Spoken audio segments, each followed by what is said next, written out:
বাংলা স্বাধীনতা সংগ্রামে ব্রিটিশ বিরোধী আন্দোলন, কালাপানি বা সেলুলার জেলে নির্বাসিত হওয়া এবং পরবর্তীতে ফাঁসির মঞ্চে আত্মদানকারী মুসলিম বিপ্লবীদের মধ্যে সবচেয়ে উল্লেখযোগ্য নাম হল শহীদ আশফাকুল্লাহ খান।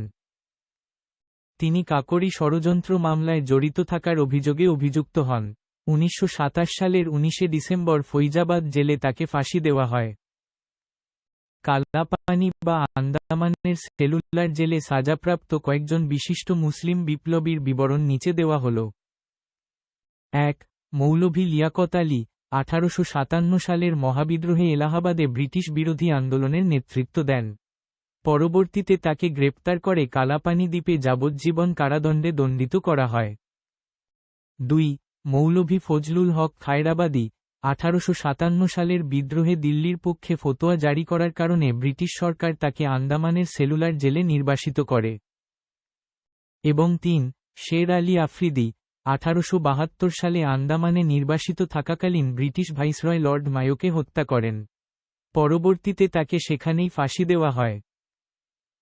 এছাড়া 1921 সালের মালাবার বিদ্রোহের সময় বহু মোপলা মুসলিম স্বাধীনতা সংগ্রামীকে ব্রিটিশ সরকার কালাপানির ভয়াবহ সাজা দিয়ে আন্দামানে পাঠিয়েছিল। ঐতিহাসিক শহীদ আশফাকুল্লাহ খান এর বীরত্ব ও আত্মত্যাগের বিস্তারিত তথ্য জানতে ইন্ডিয়ান ন্যাশনাল কংগ্রেসের অফিসিয়াল পোর্টাল থেকে পড়ে নিতে পারেন।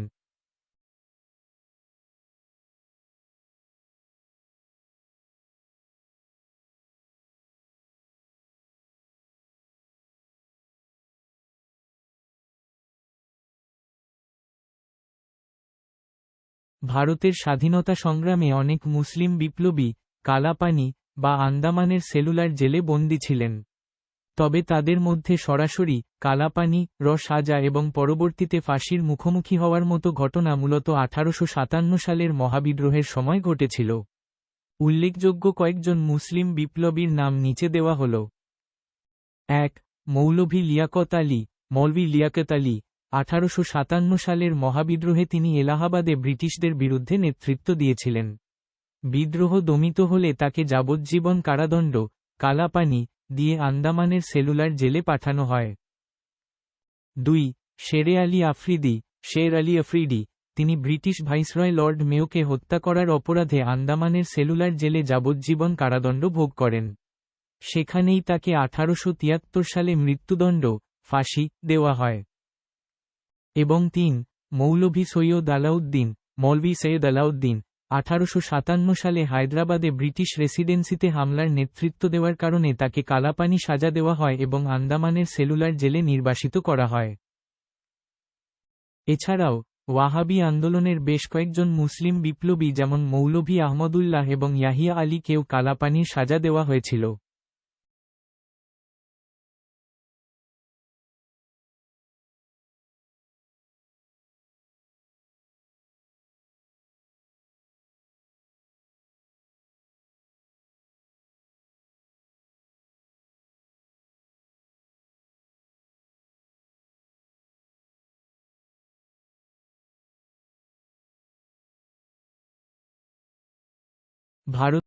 ভারতের স্বাধীনতা সংগ্রামে মুসলিমদের অবদান অনস্বীকার্য। 1857 সালের সিপাহী বিদ্রোহ থেকে শুরু করে 1947 সালে দেশভাগের আগ পর্যন্ত অসংখ্য মুসলিম বিপ্লবী সমাজ সংস্কারক ও বুদ্ধিজীবী ব্রিটিশ বিরোধী আন্দোলনে জীবন ও সম্পদ উৎসর্গ করেছিলেন। ইডিওগ্রাফিক পিরিয়ড। উল্লেখযোগ্য কয়েকজন মুসলিম স্বাধীনতা সংগ্রামীর সংক্ষিপ্ত বিবরণ নিচে দেওয়া হল। 1.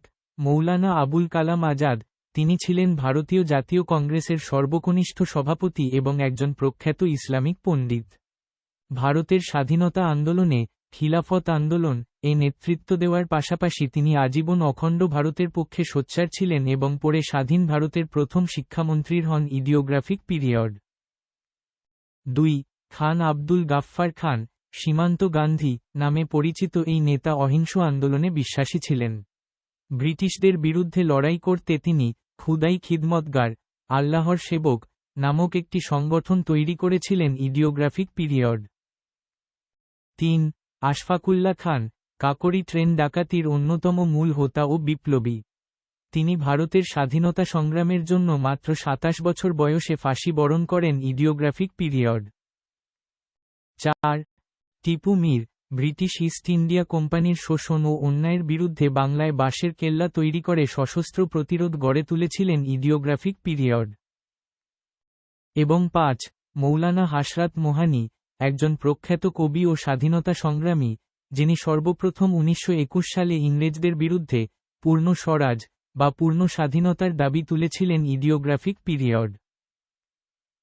এছাড়াও 1857 সালের প্রথম স্বাধীনতা যুদ্ধে মুঘল সম্রাট বাহাদুর শাহ জাফর নেতৃত্ব দিয়েছিলেন, যিনি পরবর্তীতে রেঙ্গুনে নির্বাসিত হন ইডিওগ্রাফিক পিরিয়ড। বাংলার ইতিহাসে সৈয়দ মীর নিসার আলী, তিরুমির এবং হাজী শরীয়তুল্লাহর অবদান অবিস্মরণীয়। নারী স্বাধীনতা সংগ্রামীদের মধ্যে বেগম হজরত মহল 1857 সালের বিদ্রোহে লখনউতে ব্রিটিশদের বিরুদ্ধে সাহসিকতার সাথে নেতৃত্ব দিয়েছিলেন ইডিওগ্রাফিক পিরিয়ড। এই মহানায়কদের বিস্তারিত জীবনী ও অবদান সম্পর্কে আরও জানতে উইকিপিডিয়া সাহায্য নিতে পারেন।